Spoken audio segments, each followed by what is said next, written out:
Hello, students and families. How's everyone doing today?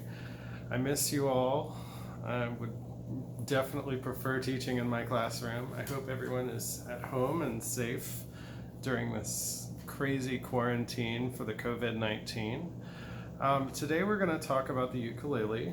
I have a couple of ukuleles at my house, and I thought I'd just start putting together a video, on how to use the ukulele, how to hold it, how to play some chords, just to kind of take your mind off this um, crazy cabin fever that we all have. So let's get started. This ukulele is a soprano ukulele. It's the smaller member of the ukulele family. There are a few different types of ukuleles. I have two at my house. The soprano and the one that I play in my classroom mostly, which is a concert size. For students, this is nice. If you're an adult, the concert size is nice. It doesn't make your hands cramp up as much. There's three basic parts of the ukulele. Again, this instrument came over from Portugal. It's kind of a creative adaptation of an instrument from Portugal called the machete. Some cabinet makers landed in Hawaii and they brought with them their instruments from Portugal, but they decided to create it with 4 strings instead of the 8 to 10 strings that the other instrument had. Now, the soprano ukulele and all ukuleles have the same basic design. This part is called the head, right? Just like your head. Touch your head. Touch it. I'm watching. This is the neck, right? Just like your neck. This part is called the body, right? I should do it with this one. It's a little easier to see because I'm wearing a dark blue shirt. So the head, the neck, the body, right? There's the 3 main parts. Right, on the other side, on top of the head, you have the tuners. Don't touch those. I'm watching.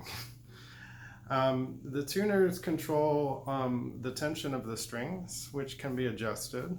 We'll talk about tuning a little later on. This part is called the nut. The nut locks all of the strings into place. It keeps them from moving.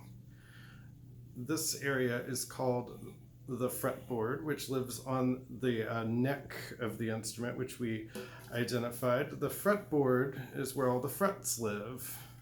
Frets are these little ridges right here that tell you, they help you find and adjust the tension of the string to change the chords, to make the music. Right?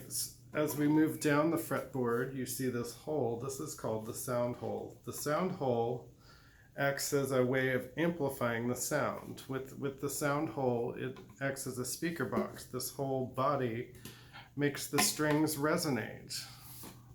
At the bottom of the instrument, you have what is called the bridge, right?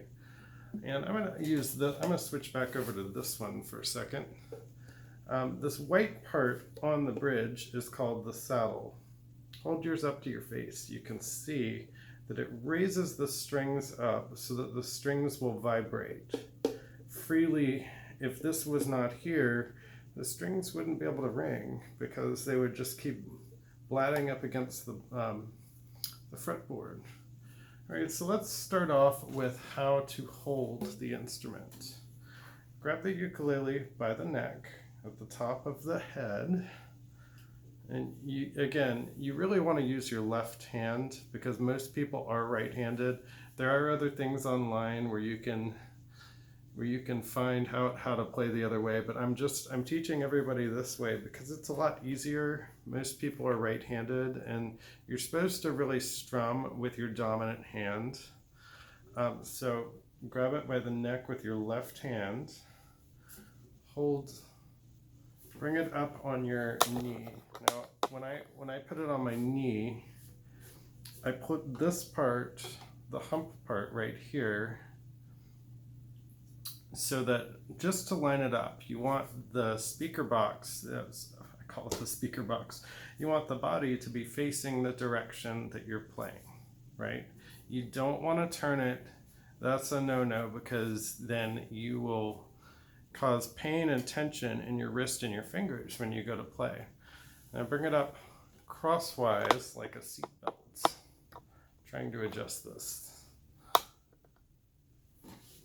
like a seatbelt. Take your right hand and you can wrap your right hand around it. Now, that's the first part.